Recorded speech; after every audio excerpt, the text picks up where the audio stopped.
imbere yuko mbandanya n'ikindi cose banzura yuko wafyonze suivre, banzura yuko wakurikira runo rubuga kuko uzohungukira byinshi bigiye bitandukanye. Ukaba utarabikora ubikore, ubane natwe maze wironkere update zigiye zitandukanye. Hanyuma kandi wibuke gukora like. Abantu mushaka kwinjiza amafaranga kuri Facebook, hari abantu bari gucika intege ngo bari mu bihugu bitari eligible, ugasanga bacitse intege ukuna kuriya, ariko nagira ndabatera intege. Je mu kanya niko ndavugana n'iki kigo ca Meta kijejwe guhemba abantu bakoresha Facebook monetization. Nukuvuga abantu bahembwe kuri Facebook bahembwa n'iki kigo citwa Meta. Rero je mu kanya tweko turavugana, numva no baremesha abantu bari mu bihugu bitari eligible kabisa, mugira umwete mukore kuko je bampaye umwanya turaganira kabisa mu kiringo c'iminota irenga 30. Kiringo c'iminota irenga 30 hari akabazo nari mfise nanje kuri konte yanje. Kubw'ivyo rero twashoboye kuganira turayaga ikibazo canje, baranyishura uko bimeze nuko novyifatamwo nico nokora, ariko nanje naciye ndonkeraho akaryo ko kumubaza ibibazo bimwe bimwe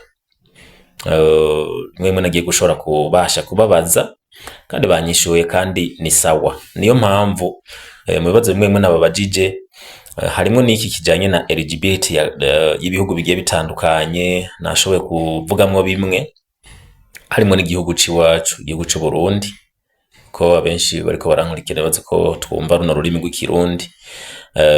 Ndababaza kandi no ku Rwanda, ndababaza no kuri Congo na Zambia na Uganda. Ikintu nababwira no kuri umuntu ariko arakora yumva umwete kuko umengo si vyabose, ariko uwari wese yobishobora, just upfa kuba ufise telefone Android smartphone, ukaba ufise konti ya Facebook nawe wobishobora. So ikintu ngomba kuvuga ni iki, n'abantu bacika intege, turi mu gutera eligible yererere twobireka umengo ndabihebe. Komeza ukore kuko inyishu bampaye nariko ndababaza ko uko bimeze kubijanye n'ibi bihugu bitari eligible, uko nariko ndabasigurira content yanje.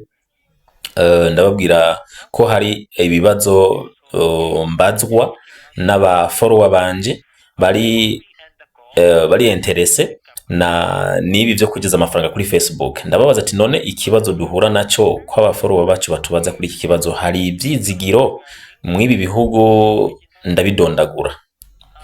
Yambwiye ati makanya nanje ndagufashe, ari uko nanje mbanje kurama kuko nabo urazi ko ubahamagara hari ikibazo mwariko muravugana, ico kibazo ntabaciteguriye kucishura. So namuhaye umwanya aragenda arabicekinga, arambwira ngo inyishu yanyishuye je numvise ari inyishu nziza, kandi nanje niko nari nsanzwe bimwe ndabizi, kandi ugerageje kuraba niko bimeze. Haba no kuri ibyo bijanye na monetization, urabona hari igihe babanza kugushira kuri liste d'attente. Rero ico yambwiye ko ibi bihugu u Rwanda, Burundi, Congo, Zambia, yambwiye ko biri muri processes yatanguye mu bice byo mu gice ca gatatu, igice ca nyuma gihereza umwaka wa 2025. Yambwiye ko ivyo bihugu biri kuri liste d'attente, donc ni processus yatanguye mu gice ca nyuma gihereza umwaka wa 2025.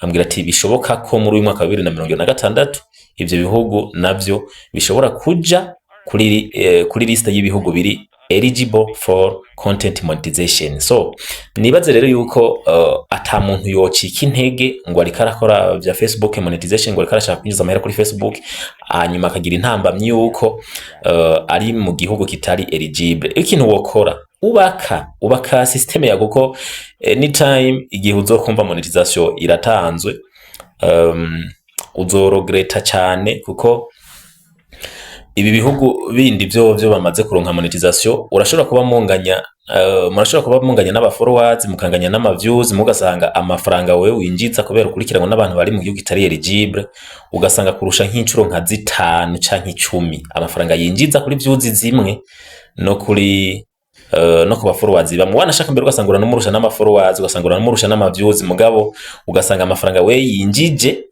ni menshi par rapport yayo wewe winjiza, kubera ko wewe ubukurikiranwa n'abantu akeshi bari mu gihugu kitari eligible. Rero nshatse kuvuga iki? Nshatse kuvuga yuko umunsi ibi bihugu vyoba eligible for content monetization, kandi ndazi yuko ni very soon, kuko nkuko yabimbariye yavuze ati ni processes, ntabwo bishoka banoma ngo kino gihugu kibaye eligible.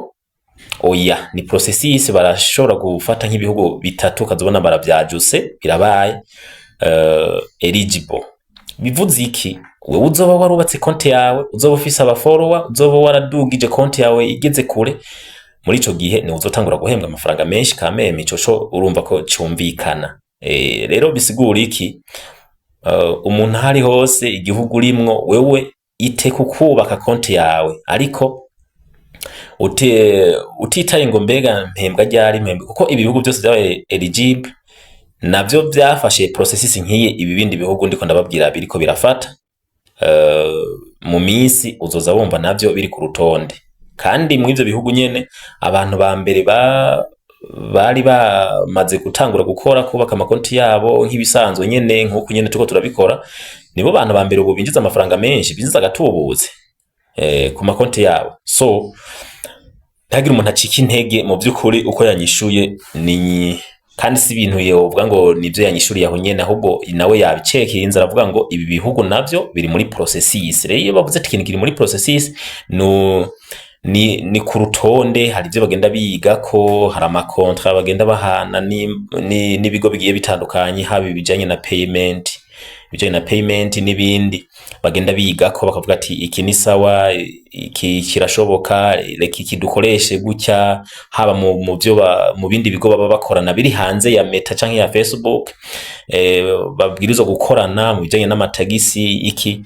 Ibyo byose urumva n'ibintu bigenda vyigwa buke processes par processes, hama bikaba successful. Iyo bimaze kuba successful rero igihugu uzabumva ko cyamaze kuja kuri liste y'ibihugu biri eligible for content monetization. Kuraje rero dukomeze kwa kundi nyene, ukora like, ukora comment, wibuka ko iyo utakoze ivyo bintu konti yawe izorya misinzire, kuko Facebook izokugaragaza ari uko ukora like, ugakora comment, ugakora share, bizotuma konti yawe igaragarira amakungu canke igaragarira abantu bariko barakoresha urubuga rwa Facebook. Igihe cyose uzogira inzigo yo kubikora, niko na Facebook izogira inzigo yo kudugiriza aba followers n'ama views. Muri ico gihe rero kubikora ni ku nyungu zanje no ku nyungu ziwawe. So kola like, kore comment, bishobotse kore na share, ni ku nyungu ziwawe no ku nyungu ziwanje, turazisangiye. Ivyo no bikora uzobona ibisubizo, nanje niko nabikoze nagiye mbona birakora. Thank you.